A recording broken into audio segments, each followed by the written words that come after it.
qabxii itti aantu seenaa jechuudha. Qabxiin itti aantu waa'ee Tigraayii fi Eertiraati. Ilmaan Oromoodhaa yaa'iin gara Tigraayii fi Eertiraatu itee jirti. Bittaa gurgurtaan warri obboleewwanii na of oolchallee warri obboleewwanii galii jennaa erbeellooniif galteedhaan. Waa tokko isinii tuqa. Warri gartee kaa hedduun keenya namoonni seenaan hin qoranne ni jirra. Namni kun dhiigaa walitti obboleessa akkasii ni beektan. Semetikii fi Kuushii warra Seem biyya kana keessa jiru. Ilmaan Kuush gosa 83 kana keessaa yoo xiqqaate gosti 78 ilmaan Kuush. Semetikillee nu keessatti. Warri Amaara jedhu fakkeenyaaf Kuushiin. Warra achi bahee Semetikee jira malee garuu dhiigaan amantiidhaan Amaara tahan malee namni Kiristinnaa ka'ee duraan kan Ortodoksii ta'ee Amaara. Gaafa akkasii Atsee Hayilasillaaseen fa'aa Miliinik fa'aa godhaa turan san warra akkas ta'e malee kun ilmaan Kuush jechuudha. Warri Kuush kun sabaa sablammoonni waliin gabrooman kun guutuun ilmaan Kuush. Kuushitti Afrikaan irra guddaan jechuudha. Lafoota Arabni irra jiru kana nutu irra ture. Akka achi dhiibamu Gibxi yoo isin dhatta warra achi jirtan seenaalee achi jiru sanii yoo isin laaltan maqaa Oromootu irra jira. Ilmaan Kuush dalageedhaan. Duuba kanaaf maal jechuu barbaadee isinii kaa'ee gali jennaa erbeellooniif galteedhaan. Har'a kunoo faannoolleen Shaabiyaa gargaaraa, TPLF'n illee Shaabiyaa gargaara. Maaliif hiddi isaanii tokko qubsumaan illee walitti dhiyaatan akkuma dhufiitiin isaanii gara siin dhufe biyyattii Itoophiyaa tana kaadharra wal falmee lakkisiin bakka birii dhuftanii jennu akka warri nuun jedhe namni asirra jiru asitti dhalatee guddate hundinuu lammii biyya kanaati. Haa ta'u ammoo warra Yaman irraa dhufe fakkeenya Israa'el warra Falaashaa jedhaniin asiin dura dhossaadhaan yeroo dargeedhaa yoo xiqqaate nama 500 ol dhossaan Israa'el Suudaan baaftee Suudaan irraa fe'achaa turte. Eegas seenumaan gabbaatee DNA ilaaluudhaan lammii isaanii waggaa irraa fe'attee jechuudha. Gara gartee 200,000, 100,000, 50,000 Israa'el fe'achaa jirti. Warri hadhaa uummata Filisxeemii obboleewwan keenya fixaa jiru. Irra guddoo warri waraana san keessatti hirmaate warra Itoophiyaati jechuudha. Maaliif dhiigaan Israa'el waan ta'aniif ilaalaa. Gali jennaa erbeellooniif galteedhaan. Warri amma karaa Shaabiyaatii fi warri Tigraay kun ammoo Yaman sanyii Yamanii jechuudha. Garasiin dhufan. Fakkeenyaaf warri kunniin afaan Arabii dubbatanii keessaayyuu Eertiraa yoo isin dhaqxan afaan Arabiiti jechuudha. Uummata Musliimaa keessa guddata. Nuti warra achirraa gadafne kunniin Somaalee qabadhu Afrikaan kuuwwan guutuun isiitu ilmaan Kuushiti kidda tokko jechuudha. Yoo laakkan walitti deebinee walitti galla. Kanaaf hadhaa Eertiraadhaa fi TPLF walitti galanii wajjin duula nurratti banuudhaaf asab akka hin deebine gochuudhaaf duula guddaa godhaa jiran jechuudha. Warroonni kunniin fakkeenyaaf afaan Amaariffaa yoo isin laaltan warri afaan Arabii beektan yookaan quraallee qaraatanii agartan jechoonni hedduun afaan Arabiiti. Tigriffa keessa illee akkasii jechuudha. Afaan Amaariffaa irra guddaan paarsentiin irra guddaan Arabiffa. Isaan achitti deebi'an jechuudha sii galee. Fakkeenyaaf farasiin faras isaanis wantoota hedduu yoo isin onnaa irratti tuxxan. Kanaan wal qabatee Gibxi attaa wanni isiin keessa seentee Ortodoksii namni gartee bara 1959 dura namni Gibxi irraa qaddasuu waan hundaa Phaaphaasiif warra Ortodoksiidhaa guutuun achirraa ajajni kennamaa jechuudha. Hagni warri Ortodoksii Itoophiyaa kun qaama seenaa waggaa dheeraa nutti himachuu deeman kun biyya tana keessattuu fi bulchanii charchii ofii hoogganuu eegalan haga gabaabaadha. Eeganuu cabsanii argan. Gibxiin illee waa walii hidhaa qaban jechuudha jarri kun. Waliin dalagaa jiran ammallee. Fakkeenyaaf Mallas Zeenaawiidhaa gaafa bishaan Abbayyaadhaa jedhu namni gariin bishaan Abbayyaa Mallas ture jedhanii Mallas gaafa bishaan Abbayyaadhaa jedhu mootummaa yeroo san jiru Husni Mubaarak wajjin jechuudha. Husni Mubaarakiin waliin hiinaa mallaqa wal gargaarree jedhee gaafatee ture jechuudha. Maaliif wanna kana akka Itoophiyaan addatti dhuunfaa ofii dhuunfattee bishaan Abbayyaadhaa kana kiyya jettee akka qabeenya ofiitti akka laallee fi waliin waan hunda qoodamuudhaa fi waliin waan san godhe jechuudha. Husni Mubaarak wajjin waan san irratti walii galan. Haa ta'u ammoo warroota achi keessaa eenyutu dhorke waan san Suudaan jechuudha. Suudaan dubbii gara deemuu argitee jennaan Suudaan dura dhaabbattee dhorkite. Mootummaan Suudaanii ministeerri Suudaan yeroo san jiru harka isinmurraa dhaadannoo adda addaa itti walitti kaleessan jechuudha. Deemaa ture. Wanni sun waan icciitiin deemaa ture. Eegas ammoo harkaa ol bahee jechuudha. Osoo akka addaa sooshaal miidiyaan bal'inaan jiraate wanna hedduu bayaa ture jechuudha isinii galee. Kun kana kun ammoo Wanni as keessatti akka namni keenya hubatu barbaadu maalidha? Biyyattii tana keessatti ilmaan kuush sodaan qaban aga Gibxi fa'aan baatutti warroonni gartee kaa sodaa guddaa qaban uummanni kuush kun hatta addunyaa warri dhiyaa Ameerikaa fi Awurooppaa naga baatutti akka malee ofirraa eegan. Uummanni kun maaliif uummata sammuu qabuu namoota gartee uumama isatti ilma namaa kana ilma namaa duratti warri bara amma adaadiin dhufee waan teekinooloojii hedduu fide kunniin dura uummata fakkeenya Oromoo fudhaa. Gaafa Ameerikaan faatiin jirre seera heera qabanii sirna gadaatiin gaafa bulan san hattaa bineensaa qilleensaa mukaa seera tumanii bulan jechuudha. Akkaataa gumaa waan hundatti baafatan hagadhaatti strong waan addunyaan jala deemte guddifannaan baqataa fuudhanii lammummaa kennuufiin ilmaan kuushirraa dhufe wanni kun gartanii. Isa kana namni keenya sammuu qaba akka malee waan dalagu irratti osoo hiree argatee akkuma isin argaa jirtan laala waan dalagaa jiran ijoollee Afrikaa keessaa ol dhufte abbichuu irraa eegalii Ibraahiim irraa eegalii ka Burkina Faasoo fa'a yeroo gabaabduu keessatti waggaa 2 3 waggaa 4 5 keessatti waan namni ajaa'ibu dalagan. Kana bira dabree Ameerikaa keessoo isin ilaaltan amma irra guddaan namoonni baqataa bakka biraatii dhufan himuun barbaadan garuu ijoolleen Itoophiyaa amma hedduu jira kaajjeessan ni dhiyoo kana ni jira.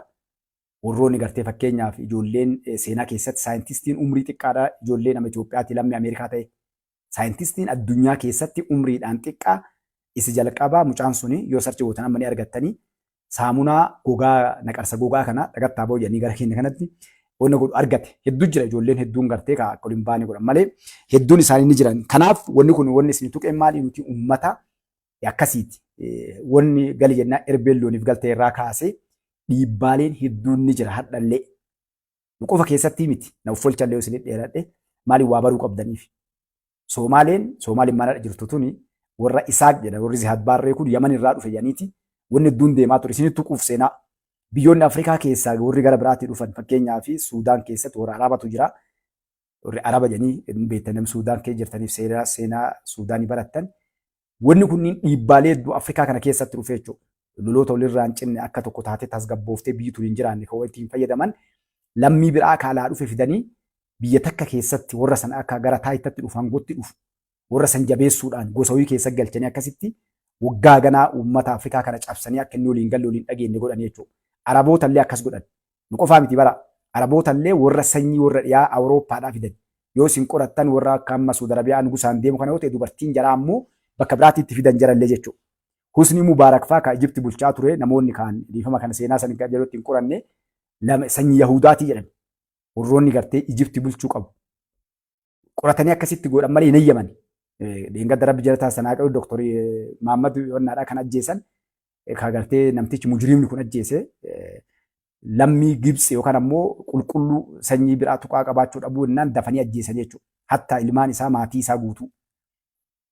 Biyyoota Arabaa yookaan nama biyya san bulchuu sanyii biraa irra godhanii yoo san dadhaban dubartii jala kaayanii jechuudha.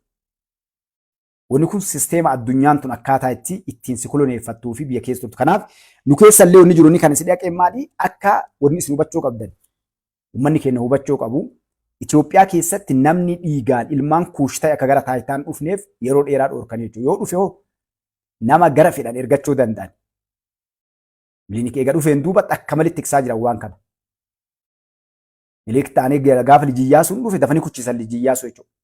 Haayile Sillaasee barbaadan kaayoo isaa waliin Haayile Sillaasee inni dhufe yeroo inni dhufetti ana Nigusa Negest ta'eeti inni illee gara biraa kutee jechuudha. Waan biraa Oromoo illee afaan Oromoo haa dubbatu Oromoo iyyuu dhiigaan akka jedhan haa ta'u garuu kaayoon isaa maal ture nama kaayoo irraa san geggeessu ta'e jechuudha. Gara faallaa lixeen illee. Mangistuu Haayile Maariyaam humnaan dhufe ni laalani. Namtichi gartee laalanii haala inni deemus laalanii kuchisan isallee jechuudha. Mallas Zeenaawii dhufe. Mallas Zeenaawiidhaa gaafa asirratti fidanii ta'e jedhamee jechuudha. Warroonni Oromoodha qabsaa'ota jennu kanneen walii galanii warri dhiyaa warroonni biyyi guddatte keessatti paaspoora isaanii namni akka leencoo lataa fa'aa qabatanii waan deemanii dafanii maal godhan eenyu dhufa gara taayitaatti kan jedhu shakkan. Ilmaan kuushtu dhufaa shakkii kana waan qabaniif maqaa charchiitiin maqaa gartanii warroota amma mishiini maal jennu kanaan kana keessa ijaaramee jira wanni kun. Waldawoota Reed Cross maal jedhan kana guutuu keessatti warri ijaaramee jira xaxamee jechuudha. Dafanii maal godhanii wanni sun Oromoo harkaa akka baatu godhanii TPLF kennan as dubbiin amma. Mallas gaafa kennan mallas gartee lafa tana ciree nullee buufata galaanaa nu dhoorkee ilmaan Oromoo namoota jiran tooftaadhaan mataa nu dhoofsee nu ficcisiisee waggaa 27 dhaadachaa ture. Waggaa 40 sun namni tokko nan tudhe Itoophiyaa bulcha jechaa ture Mallas Zeenaawii. Maal abdatee walirra nu ijaaree jechuudha. Gaafa hadha muummichi ministeeraa Dr. Abiy Ahmad Aliidhaa gara taayitatti dhufe ilaala balaa geette. Iyyanii nu iyyisiisan. Waliin nu buusan. Namni ittiin ka'in hin jiru. Shakkanii as badanii achi badanii muuseedhaa warri gartee lafa beeku maal jedhee dhiigaan adda qulqulleeffachuuf yoo inni an Oromoo miti abbaan kiyya Oromoo miti inni jedhe fudhachuuf yeroo san. Muummichi ministeeraa akkuma isin agartan ni iyyanamu. Jecha san hin jedhu ka akkasii maaliyyoodhaa haadhatu maaliin dhufe waan hin jenne takka. Muummichi ministeeraa gabbanii Oromoo ta'uu uummanni Oromoo sheekuleen Jimmaa namoonni beekan qabbu ayi lafa gakkaan. Bes kuchisiisuu qabna kana agadhaa duulaa jiran jechuudha. So kanaaf wanni amma deemaa jiruuf lafa kaa'amee ni tuquu barbaadee fi TPLF ammas gartee wanni isiin dalagaa jirtu Asiyaasa Forqii wajjin Asiyaasa Forqiitii fi gartee TPLF ni kaawolii hidhatanii san qofaa miti ifatti nuti Gabratsiyoon waan jedhe hadda ibsa baasee jechuudha. Nuti hidda tokko jedhe jecha nama jedhe kana mirkaneesse nuti hidda tokko warra walirraa hore. Wanni adda nu baasu takka illee hin jiru. Kanaaf uummata keenya dhiyoo kana daangaa Eertiraatii fi Tigraay uummata gartee baasaan fe'anii wal keessa oofaa jiran. San jechuun ifa sitti himaa jirne jechuudha. Nuti tokko nagaa mootummaa federaalaa buusuu dide buusaa jirra. Nu garri Tigraay Eertiraa fi Tigraay itti gargar baanu hin jiru jedhan jechuudha. Illeegal seeraan ala sun. Nagaa buusee dhiisee namni buusu federaala malee mootummaa naannootii miti.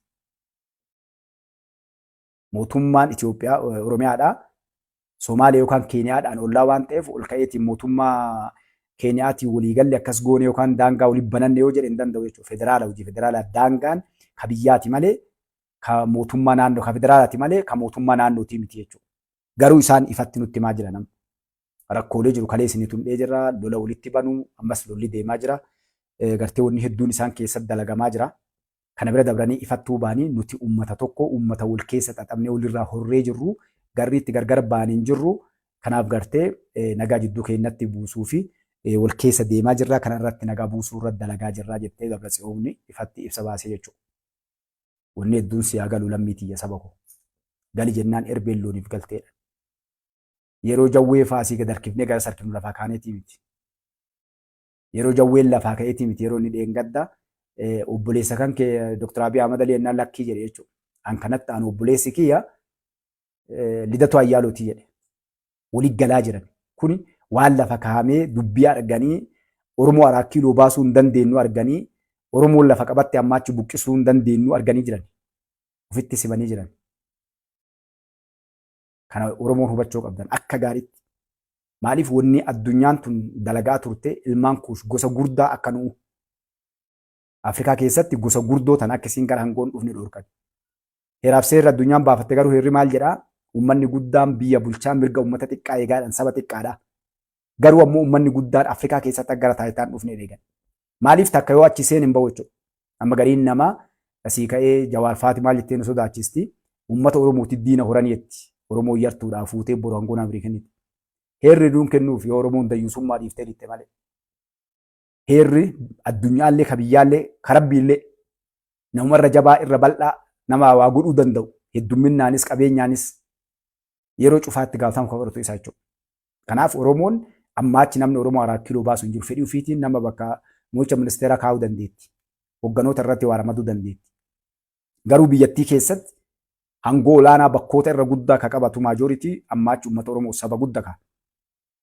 Itoophiyaa qofaafi miti Afrikaafuu uummata guddaadha. Osoo Afrikaanaadha Afrikaa Yuuniyen Afrikaan tokkummaa dhuftee ijaaramtu taate uummanni Oromoo gahee guddaa Afrikaa keessattis qaba. Itoophiyaa bakka bu'ee jechuudha.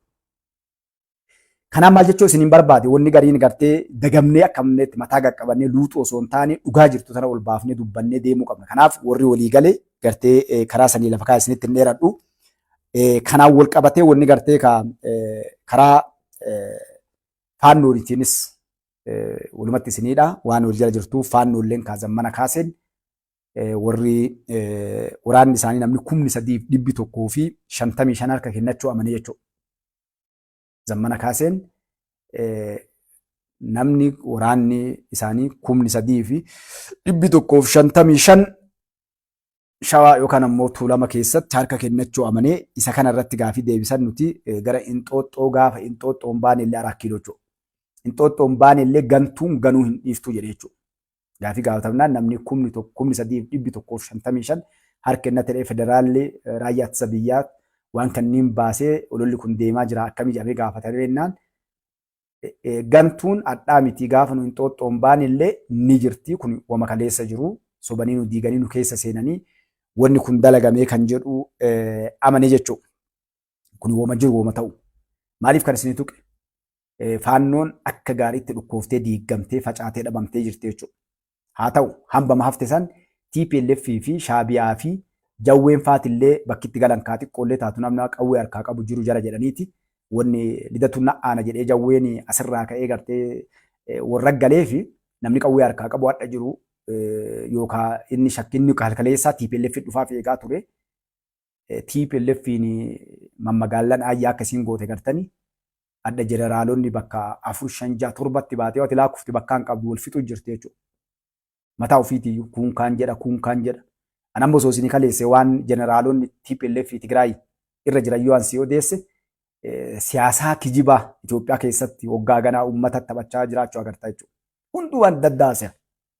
Kun hannarratti warra gartee saamicha irratti daaba saamuu nama kontirbaandii shaqaxa waan kanneen asii achi oofuu kun Ijiptii wajjin kun Suudaan wajjin kun Yaman wajjin kun Shaabiyaa wajjin kun asuu deebi'ee Keeniyaa wajjin waa hedduu dalagama. Namu maalii fi kalee biyya tana keessatti waa hedduu ijaaranii Finfinnee kana keessoo isin agartan waan hedduu ture. Alattis akkasuma waa daddarbatanii jiran. Abbaan malaa itti dhufee afaan qabeechuu. Amma dhamaanii hiyyoomatanii waa takka harkaan qaban, aangoo harkaan qaban, mallaqa harkaan qaban, dippiloomaasii harkaan qaban. Bakki itti galan takka hin jirtu. Kasaaranii tuuwwan obboleewwan biraa dhumatte. Osoo abbichuun nama hidhu taate hedduun isaanii hadha hidhaa jiran. Gadhiise leencichi maaliif haa arguuf uummanni? Akkasitti dhamaanii jechuudha. Jawween qara jalanuuf faarsaa ture. TPLF sirbi lolaa hayyoota diinagdee harkaa qabdi, dippiloomaasii harkaa qabdi, waa beekti. Beekaa dabde malee namni akka Tigree waa beeku hin jiruuf TPLF dhiifama. TPLF waan beeku nun jedhaa ture jechuudha. Harkaa kasaarte akka gartee sa'a dhoqqee keessa jigee booreetitti. Ofii waa takka harkaan qabdu Jawaar illee salphiftee inni illee salphatee garam galee karaa warra nafxanyootaatiif galee jechuudha sii galee. Nafxanyoota galeetii warri na'aanu jaraa jedhe. Maaliif yoo xiqqaatte waa'ee Oromoo dubbachaa jirti magaalaan guddittiin Oromiyaadhaa uummanni Oromoodhaa nu bilisoomuu qaba jedhaa jira lidatuun kana galee jechuudha harkaa. Maaliif wanni inni abdatee gale faannoo akkuma asiin dura himaa ture sanii faannooni ijoollee an beeku jedhe hadhaami gaafa wayyaaneedha amma keenya gariin dhufee nu bokkisas gubbabbaye